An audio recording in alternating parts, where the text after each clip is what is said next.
ಬೊಮ್ಮಾಯಿ ಸಂಪುಟದಲ್ಲಿ ಯಾರ್ಯಾರಿಗೆ ಯಾವ್ಯಾವ ಖಾತೆ, ಸಿಎಂ ತಮ್ಮ ಬಳಿಯೇ ಉಳಿಸಿಕೊಂಡಿರೋ ಖಾತೆಗಳು ಯಾವುದು? ಮೊದಲ ಬಾರಿ ಪ್ರಭಾವಿ ಖಾತೆಗಳನ್ನು ಪಡೆದ ಸಚಿವರು ಯಾರು? ನೋಡೋಣ ಖಾತೆ ಖುಷಿ ನ್ಯೂಸ್ ಎಕ್ಸ್‌ಪ್ರೆಸ್‌ನಲ್ಲಿ. ಭಾರೀ ಕುತೂಹಲ ಮೂಡಿಸಿದ ಮುಖ್ಯಮಂತ್ರಿ ಬಸವರಾಜ ಬೊಮ್ಮಾಯಿ ಅವರ ನೂತನ ಸಂಪುಟದ ಸಚಿವರಿಗೆ ಖಾತೆಗಳ ಹಂಚಿಕೆ ಮಾಡಲಾಗಿದೆ. 29 ಸಚಿವರ ಪೈಕಿ 15 ಮಂತ್ರಿಗಳಿಗೆ ಬಿಎಸ್ವೈ ಸಂಪುಟದಲ್ಲಿ ನಿರ್ವಹಿಸಿದ್ದ ಖಾತೆಗಳನ್ನೇ ನೀಡಲಾಗಿದೆ. ಖಾತೆ ಹಂಚಿಕೆ ಮಾಡಲಾಗಿದ್ದು, ಮೊದಲ ಬಾರಿ ಸಚಿವರಾದವರಿಗೆ ಪ್ರಭಾವಿ ಖಾತೆ ನೀಡಿದ್ರೆ, ಮೊದಲ ಬಾರಿಗೆ ಸಚಿವರಾದವರಿಗೆ ಪ್ರಮುಖ ಖಾತೆಯ ಜವಾಬ್ದಾರಿಯನ್ನ ಕೊಡಲಾಗಿದೆ.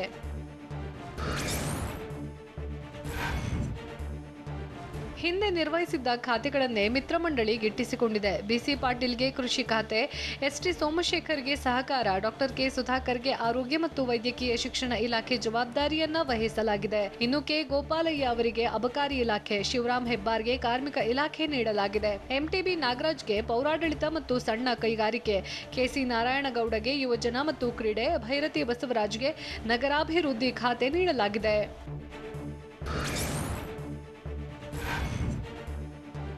ಯಡಿಯೂರಪ್ಪ ಬಳಿಕ ಮುಖ್ಯಮಂತ್ರಿ ಬಸವರಾಜ ಬೊಮ್ಮಾಯಿ ಸರ್ಕಾರ ಬಂದರೂ ಹಲವರಿಗೆ ಹಳೆ ಖಾತೆಗೆ ಫಿಕ್ಸ್ ಆಗಿದೆ. ಬಿಎಸ್ವೈ ಸಂಪುಟದಲ್ಲಿ ಪಡೆದಿದ್ದ ಖಾತೆಯು ಈಗಲೇ ಸಿಕ್ಕಿದೆ. ಕೆಎಸ್ ಈಶ್ವರಪ್ಪ ಅವರಿಗೆ ಗ್ರಾಮೀಣಾಭಿವೃದ್ಧಿ, ಪಂಚಾಯತ್ ರಾಜ್ ಇಲಾಖೆ ನೀಡಿದ್ದು, ಆರ್ ಅಶೋಕ್ಗೆ ಕಂದಾಯ ಇಲಾಖೆ ಜವಾಬ್ದಾರಿಯನ್ನ ನೀಡಿದ್ರೆ, ವಿ ಸೋಮಣ್ಣ ವಸತಿ ಇಲಾಖೆ ಹೊಣೆ ಹೊತ್ತಿದ್ದಾರೆ.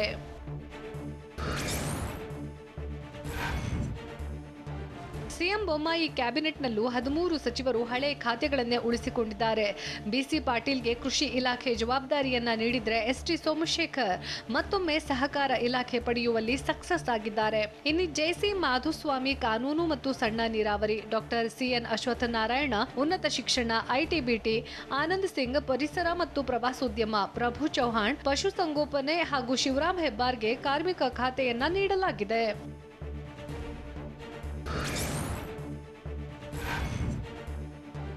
ಸಂಘನಿಷ್ಠರಿಗೆ ರಾಜ್ಯ ಸಚಿವ ಸಂಪುಟದ ಮಹತ್ವದ ಖಾತೆಗಳನ್ನು ಹಂಚಿಕೆ ಮಾಡಲಾಗಿದೆ. ಆದರೆ ಖಾತೆ ಹಂಚಿಕೆ ಹಿಂದೆ ಸೈಲೆಂಟ್ ಲೆಕ್ಕಾಚಾರ ಇದ್ದು, ಜನತಾ ಪರಿವಾರದ ಸರ್ಕಾರ ಎಂಬ ಮಾತು ತೊಡೆದು ಹಾಕೋಕೆ ಸಂಘನಿಷ್ಠರಿಗೆ ಮಹತ್ವದ ಖಾತೆ ನೀಡಿದ್ದಾರೆ ಅಂತ ಹೇಳಲಾಗ್ತಾ ಇದೆ. ಜನತಾ ಪರಿವಾರದ ಸಿಎಂ ಅಂತ ಬಿಂಬಿಸೋಕೆ ಜೆಡಿಎಸ್ ಪ್ರಯತ್ನಿಸ್ತಾ ಇತ್ತು. ಹೀಗಾಗಿ ಸಂಘ ನಿಷ್ಠರಾಗಿರೋ ಆರಗ ಜ್ಞಾನೇಂದ್ರಗೆ ನಂಬರ್ 2 ಖಾತೆ ನೀಡಲಾಗಿದೆ. ಇನ್ನು ಸುನೀಲ್ ಕುಮಾರ್ಗೆ ಇಂಧನ, ನಾಗೇಶ್ಗೆ ಶಿಕ್ಷಣ, ಹಾಲಪ್ಪ ಆಚಾರ್ ಗಣಿ ಖಾತೆಯನ್ನ ಕೊಡಲಾಗಿದೆ. ಮೊದಲ ಬಾರಿಗೆ ಸಚಿವರಾಗಿದ್ರು. ಈ ನಾಲ್ವರಿಗೆ ಮಹತ್ವದ ಖಾತೆ ಕೊಡಿಸುವ ಮೂಲಕ ಸೈದ್ಧಾಂತಿಕ ನಿಲುವಿಗೆ ಭಂಗ ಉಂಟಾಗದಂತೆ ಬಿಜೆಪಿ ನೋಡಿಕೊಂಡಿದೆ.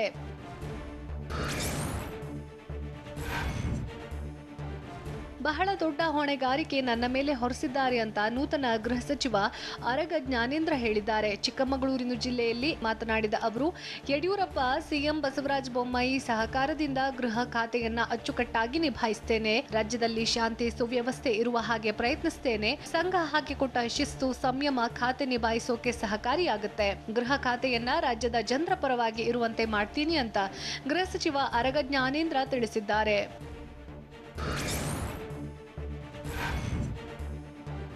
ಜನರ ಸೇವೆ ಮಾಡೋಕೆ ಖಾತೆ ಯಾವುದಾದ್ರೂ ಸರಿ, ತೋಟಗಾರಿಕಾ ಇಲಾಖೆಯಲ್ಲಿ ಹಿರಿಯರ ಸಲಹೆಯಂತೆ ಕೆಲಸ ಮಾಡ್ತೀನಿ, ಹೀಗಂತ ನೂತನ ತೋಟಗಾರಿಕಾ ಸಚಿವ ಮುನಿರತ್ನ ಹೇಳಿದ್ದಾರೆ. ಕೋಲಾರದಲ್ಲಿ ಮಾತನಾಡಿದ ಅವರು, ಖಾತೆ ಇರುವುದು ಜನರ ಸೇವೆಗೆ, ಹಾಗಾಗಿ ತೃಪ್ತಿಯ ಪ್ರಶ್ನೆಯೇ ಇಲ್ಲ.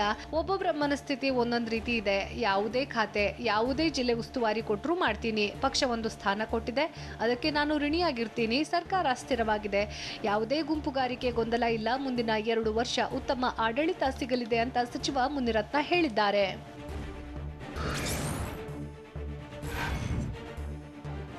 ಮತ್ತೆ ಗ್ರಾಮೀಣಾಭಿವೃದ್ಧಿ ಖಾತೆ ಸಿಕ್ಕಿರೋದು ಸಂತಸ ತಂದಿದೆ ಅಂತ ಶಿವಮೊಗ್ಗದಲ್ಲಿ ಗ್ರಾಮೀಣಾಭಿವೃದ್ಧಿ ಸಚಿವ ಈಶ್ವರಪ್ಪ ಹೇಳಿದ್ದಾರೆ. ಸಿಎಂ ಬೊಮ್ಮಾಯಿ ಬಹಳ ನಿರೀಕ್ಷೆಯಿಂದ ಪಟ್ಟಿ ಪ್ರಕಟಿಸಿದ್ದು, ಪ್ರತಿಭೆ, ಶಾಸಕರ ಆಸಕ್ತಿಗೆ ತಕ್ಕಂತೆ ಖಾತೆ ಹಂಚಿಕೆ ಮಾಡಿದ್ದಾರೆ. ಎಲ್ಲಾ ಶಾಸಕರು ಸಿಕ್ಕಿರುವ ಅವಕಾಶವನ್ನ ಸದ್ಬಳಕೆ ಮಾಡಿಕೊಳ್ಳಲಿ. ಹೊಸದಾಗಿ ಮಂತ್ರಿಮಂಡಲ ಸೇರಿರುವವರಿಗೆ ಅಭಿನಂದನೆ ಅಂತ ಈಶ್ವರಪ್ಪ ಹೇಳಿದ್ರು.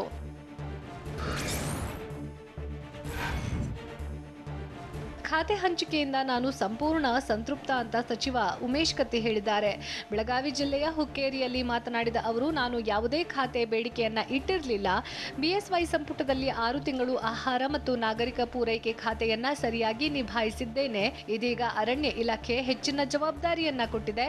ಅರಣ್ಯ ಇಲಾಖೆಯನ್ನ ಕೂಡ ಜವಾಬ್ದಾರಿಯುತವಾಗಿ ನಿಭಾಯಿಸ್ತೀನಿ ಅಂತ ತಿಳಿಸಿದ್ರು.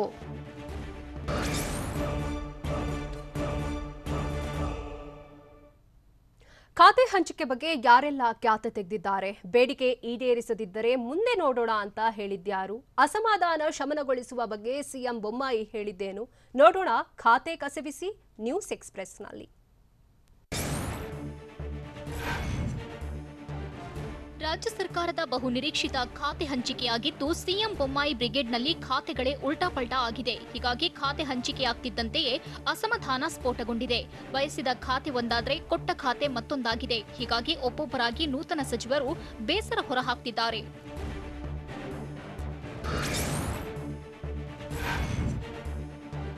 ಖಾತೆ ಹಂಚಿಕೆ ಬೆನ್ನಲ್ಲೇ ಅಸಮಾಧಾನ ಭುಗಿಲೆದ್ದಿದ್ದು, ಕೇಳಿದ ಖಾತೆ ನೀಡದಿರುವುದಕ್ಕೆ ಅಸಮಾಧಾನ ಆಗಿದೆ ಅಂತ ಸಚಿವ ಆನಂದ್ ಸಿಂಗ್ ಹೇಳಿದ್ದಾರೆ. ಬಳ್ಳಾರಿಯಲ್ಲಿ ಟಿವಿ9 ಜೊತೆ ಮಾತನಾಡಿದವರು, ನಾನು ಕೇಳಿದ ಖಾತೆ ಯಾಕೆ ನೀಡಲಿಲ್ಲ ಅನ್ನೋದನ್ನ ತಿಳಿಸಬೇಕು. ನನಗೆ ಅರ್ಹತೆ ಇಲ್ವಾ? ನಾನು ಭ್ರಷ್ಟಾಚಾರ ಮಾಡಿದ್ದೇನಾ? ನನಗೆ ಸಾಮರ್ಥ್ಯ ಇಲ್ವಾ? ನಾನೇನು ಅನ್ಫಿಟ್ ಇದ್ದೀನಾ? ನಾನು ನಾಲಾಯಕ ಅಂತ ಅನ್ನೋದನ್ನಾದ್ರೂ ಹೇಳಿ ಅಂತ ಒತ್ತಾಯಿಸಿದ್ದಾರೆ. ಅಲ್ಲದೆ ನಾನು ಕೇಳಿದ ಖಾತೆ ನನಗೆ ಮತ್ತು ಸಿಎಂಗೆ ಮಾತ್ರ ಗೊತ್ತು ಎಂದು ತಿಳಿಸಿದ್ದಾರೆ.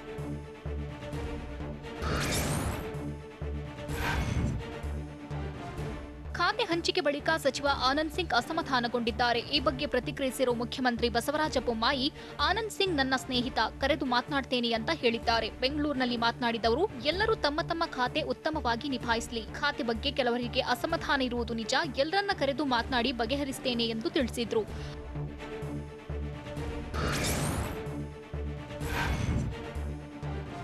ಅಸಮಾಧಾನ ಮತ್ತಿತರ ಸುದ್ದಿಗಳು ಸತ್ಯಕ್ಕೆ ದೂರವಾದದ್ದು ಅಂತ ಸಚಿವ ಶ್ರೀರಾಮುಲು ಟ್ವೀಟ್ ಮಾಡಿದ್ದಾರೆ. ಸಾರಿಗೆ ಹಾಗೂ ನೂತನವಾಗಿ ಸೃಷ್ಟಿಯಾಗಿರುವ ಪರಿಶಿಷ್ಟ ವರ್ಗಗಳ ಕಲ್ಯಾಣ ಸಚಿವಾಲಯದ ಮಹತ್ವದ ಜವಾಬ್ದಾರಿ ನೀಡಲಾಗಿದೆ. ಜವಾಬ್ದಾರಿ ನೀಡಿದ ಬೊಮ್ಮಾಯಿಗೆ ವಂದಿಸುತ್ತಾ ಅವರ ನಿರ್ಧಾರ ಸ್ವಾಗತಿಸುತ್ತೇನೆ. ಸಿಎಂ ಹಾಗೂ ಬಿಎಸ್ವೈ ಮಾರ್ಗದರ್ಶನದಲ್ಲಿ ಅಭಿವೃದ್ಧಿಯತ್ತ ನಮ್ಮ ಹೆಜ್ಜೆ ಎಂದು ರಾಮುಲು ತಿಳಿಸಿದ್ದಾರೆ.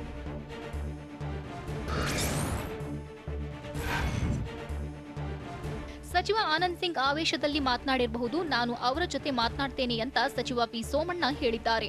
ರಾಯಚೂರಿನಲ್ಲಿ ಮಾತನಾಡಿದ ಅವರು, ಖಾತೆ ಹಂಚಿಕೆ ಮುಖ್ಯಮಂತ್ರಿ ಬೊಮ್ಮಾಯಿ ಪರಮಾಧಿಕಾರ. ಆದರೆ ಪ್ರತಿಯೊಂದು ಖಾತೆಯಲ್ಲೂ ತನ್ನದೇ ಆದ ಶಕ್ತಿ ಇರ್ತದೆ ಎಂದು ತಿಳಿಸಿದ್ರು.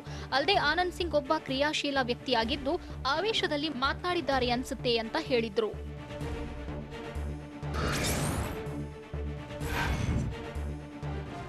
ಪರಿಸರ ಮತ್ತು ಪ್ರವಾಸೋದ್ಯಮ ಖಾತೆ ಸಿಕ್ಕಿರುವುದಕ್ಕೆ ಸಚಿವ ಆನಂದ್ ಸಿಂಗ್ ಅಸಮಾಧಾನಗೊಂಡಿದ್ದಾರೆ. ಈ ಬಗ್ಗೆ ಪ್ರತಿಕ್ರಿಯಿಸಿರುವ ಸಚಿವ ಹಾಲಪ್ಪ ಆಚಾರ್, ಜನರು ಶಾಸಕರಾಗಿ ಆಯ್ಕೆ ಮಾಡಿದ್ದು ರಾಜ್ಯದಲ್ಲಿ ಕೆಲಸ ಮಾಡಲು ಒಂದೊಂದು ಖಾತೆ ಕೊಟ್ಟಿದ್ದಾರೆ. ಕೊಟ್ಟ ಖಾತೆಯಲ್ಲಿ ಸರಿಯಾಗಿ ಕೆಲಸ ಮಾಡಬೇಕೆಂದು ಹಾಲಪ್ಪ ಆಚಾರ್ ತಿಳಿಸಿದ್ರು. ಜೊತೆಗೆ ನಾವು 2023ಕ್ಕೆ ಬೊಮ್ಮಾಯಿ ನೇತೃತ್ವದಲ್ಲಿ ಚುನಾವಣೆಗೆ ಹೋಗ್ತೀವಿ ಅಂತ ಹಾಲಪ್ಪ ಆಚಾರ್ ತಿಳಿಸಿದ್ದು, ಪರೋಕ್ಷವಾಗಿ ಬಸವರಾಜ ಬೊಮ್ಮಾಯಿಯೇ ನಮ್ಮ ನಾಯಕ ಎಂದರು.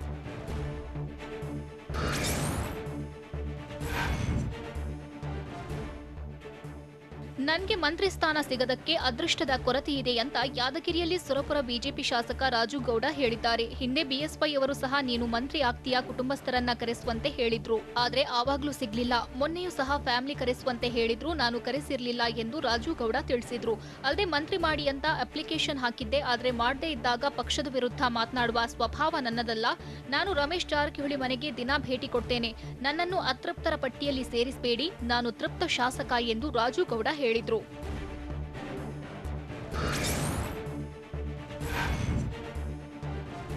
ನನಗೆ ಗ್ರಾಮೀಣಾಭಿವೃದ್ಧಿ ಇಲಾಖೆಯ ಮೇಲೆ ಆಸಕ್ತಿ ಇತ್ತು, ಆದರೆ ಅದನ್ನ ಕೆಎಸ್ ಈಶ್ವರಪ್ಪನವರಿಗೆ ನೀಡಿದ್ದಾರೆ ಅಂತ ಸಮಾಜ ಕಲ್ಯಾಣ ಮತ್ತು ಹಿಂದುಳಿದ ವರ್ಗಗಳ ಕಲ್ಯಾಣ ಇಲಾಖೆ ಸಚಿವ ಕೋಟ ಶ್ರೀನಿವಾಸ್ ಪೂಜಾರಿ ಹೇಳಿದ್ದಾರೆ. ಮಂಗಳೂರಿನಲ್ಲಿ ಮಾತನಾಡಿದವರು, ನಮ್ಮ ಆಸಕ್ತಿ, ಕ್ಷೇತ್ರದ ಆಕಾಂಕ್ಷೆ ಸಾಮಾನ್ಯವಾಗಿರುತ್ತೆ. ಕೆಎಸ್ ಈಶ್ವರಪ್ಪ ನನಗಿಂತ ಹಿರಿಯರು. ಗ್ರಾಮೀಣಾಭಿವೃದ್ಧಿ ಇಲಾಖೆಯಲ್ಲಿ ಕೆಲಸ ಆಗಬೇಕಾದಾಗ ಈಶ್ವರಪ್ಪರ ಬಳಿ ಹೇಳಿ ಮಾಡಿಸಿಕೊಳ್ತೇನೆ ಎಂದು ತಿಳಿಸಿದ್ರು.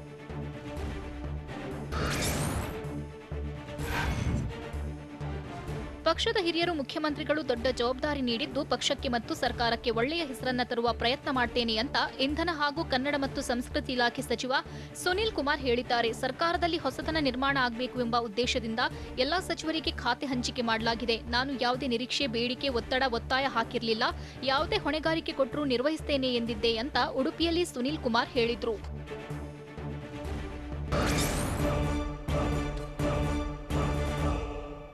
ಕೊರೋನಾ ಸೋಂಕು ಹೆಚ್ಚಾದರೆ ಬೆಂಗಳೂರಿಗೂ ವೀಕೆಂಡ್ ಕರ್ಫ್ಯೂ ಪಕ್ಕಾನ? ರಾಜಧಾನಿಯಲ್ಲಿ ಶೀಘ್ರದಲ್ಲೇ ಸ್ಫೋಟಗೊಳ್ಳುತ್ತಾ ಕೊರೋನಾ? ರೂಲ್ಸ್ ಬ್ರೇಕ್ ಮಾಡುವವರಿಗೆ ಕಮಲ್ ಪಂತ್ ಎಚ್ಚರಿಕೆ ನೀಡಿದ್ದೇಗೆ ನೋಡೋಣ ಬೆಂಗಳೂರಿಗೆ ಬಲೆ ನ್ಯೂಸ್ ಎಕ್ಸ್‌ಪ್ರೆಸ್‌ನಲ್ಲಿ. ಬೆಂಗಳೂರಿನ ಬೆಂಗಳೂರಿನಲ್ಲಿ ಶೀಘ್ರದಲ್ಲೇ ಡೆಡ್ಲಿ ಕೊರೋನಾ ವೈರಸ್ ಹೆಚ್ಚಾಗುವ ಸಾಧ್ಯತೆಗಳಿವೆ. ಸೋಮವಾರದಿಂದ ಕೊರೋನಾ ವೈರಸ್ ಕೇಕೆ ಹಾಕುತ್ತೆ ಅಂತ ಹೇಳಲಾಗ್ತಿದೆ. ಬೆಂಗಳೂರಿನಲ್ಲಿ ನಿತ್ಯ ಸೋಂಕಿತರ ಸಂಖ್ಯೆ 500ರ ಆಸುಪಾಸಿನಲ್ಲಿದೆ. ಆದರೆ ಶೀಘ್ರವೇ ಕಟ್ಟುನಿಟ್ಟಿನ ಕ್ರಮ ಜಾರಿಗೊಳಿಸದಿದ್ರೆ ಸೋಂಕಿನ ಪ್ರಮಾಣ ಏರಿಕೆಯಾಗಲಿದ್ದು 500ರಿಂದ 1000ಕ್ಕೆ ಕ್ರೂರಿ ಸೋಂಕಿತರ ಸಂಖ್ಯೆ ಏರಿಕೆಯಾಗಲಿದೆ. ಹಂತ ಹಂತವಾಗಿ ಸೋಂಕಿತರ ಸಂಖ್ಯೆ ಏರಿಕೆ ಬಗ್ಗೆ ತಜ್ಞರು ಎಚ್ಚರಿಕೆ ನೀಡಿದ್ದು, ಡೆಡ್ಲಿ ಕೊರೋನಾ 3ನೇ ಅಲೆ ಬಗ್ಗೆ ವಾರ್ನಿಂಗ್ ನೀಡಿದ್ದಾರೆ.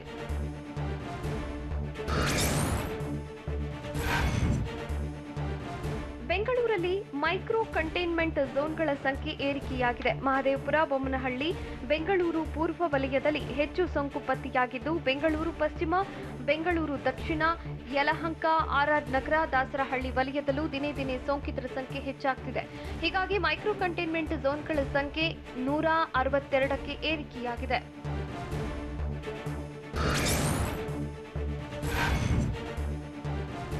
ರಾಜಧಾನಿಯ ವೀಕೆಂಡ್ ಮೋಜು ಮಸ್ತಿಗೆ ಬ್ರೇಕ್ ಬೀಳುವ ಸಾಧ್ಯತೆಗಳಿದೆ. ರಾಜಧಾನಿ ಬೆಂಗಳೂರಿನಲ್ಲಿ ವೀಕೆಂಡ್ ಕರ್ಫ್ಯೂ ಜಾರಿಗೆ ಪ್ಲಾನ್ ಮಾಡಿದ್ದಾರೆ ಅಂತ ಹೇಳಲಾಗ್ತಿದ್ದು, ಸಂಜೆ 6 ಗಂಟೆಯಿಂದಲೇ ಬೆಂಗಳೂರು ಕಂಪ್ಲೀಟ್ ಬಂದ್ ಆಗೋ ನಿರೀಕ್ಷೆ ಇದೆ.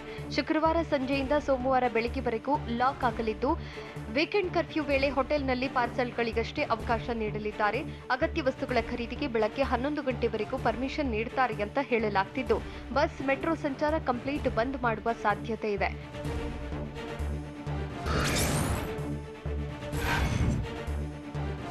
ಬೆಂಗಳೂರಿನಲ್ಲಿ ರಾತ್ರಿ 9ರಿಂದ ಬೆಳಗ್ಗೆ 5 ಗಂಟೆವರೆಗೆ ನೈಟ್ ಕರ್ಫ್ಯೂ ಜಾರಿಯಲ್ಲಿ ಇರಲಿದ್ದು, ಅನಗತ್ಯವಾಗಿ ಹೊರಗೆ ಬಂದರೆ ಕಠಿಣ ಕ್ರಮ ಕೈಗೊಳ್ಳುವುದಾಗಿ ಬೆಂಗಳೂರು ಪೊಲೀಸ್ ಆಯುಕ್ತ ಕಮಲ್ ಪಂತ್ ಎಚ್ಚರಿಕೆ ನೀಡಿದ್ದಾರೆ.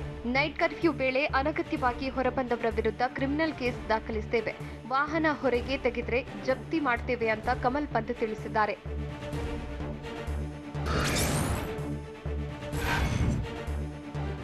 ಬೆಂಗಳೂರಿನ ಚೆಕ್ಪೋಸ್ಟ್ಗಳಲ್ಲಿ ಕಟ್ಟುನಿಟ್ಟಾಗಿ ತಪಾಸಣೆ ಮಾಡುವುದಾಗಿ ಪೊಲೀಸ್ ಆಯುಕ್ತ ಕಮಲ್ ಪಂತ್ ತಿಳಿಸಿದ್ದಾರೆ. ಬಾರ್ ಅಂಡ್ ರೆಸ್ಟೋರೆಂಟ್ಗಳು ರಾತ್ರಿ 9ರ ಒಳಗೆ ಮುಚ್ಚಬೇಕಿದ್ದು, ರೈಲು, ವಿಮಾನ ಪ್ರಯಾಣಿಕರು ಟಿಕೆಟ್ ತೋರಿಸಿ ಪ್ರಯಾಣಿಸಬಹುದು. ಆದರೆ ಅನಗತ್ಯವಾಗಿ ಜನರು ಹೊರಗಡೆ ಬಂದರೆ ಎನ್ಡಿಎಂಎ ಹಾಗೂ ಐಪಿಸಿ ಸೆಕ್ಷನ್ 188ರ ಅಡಿಯಲ್ಲಿ ಕ್ರಮ ತೆಗೆದುಕೊಳ್ಳುತ್ತೇವೆ ಅಂತ ಬೆಂಗಳೂರು ಪೊಲೀಸ್ ಆಯುಕ್ತ ಕಮಲ್ ಪಂತ್ ಎಚ್ಚರಿಕೆ ನೀಡಿದ್ದಾರೆ.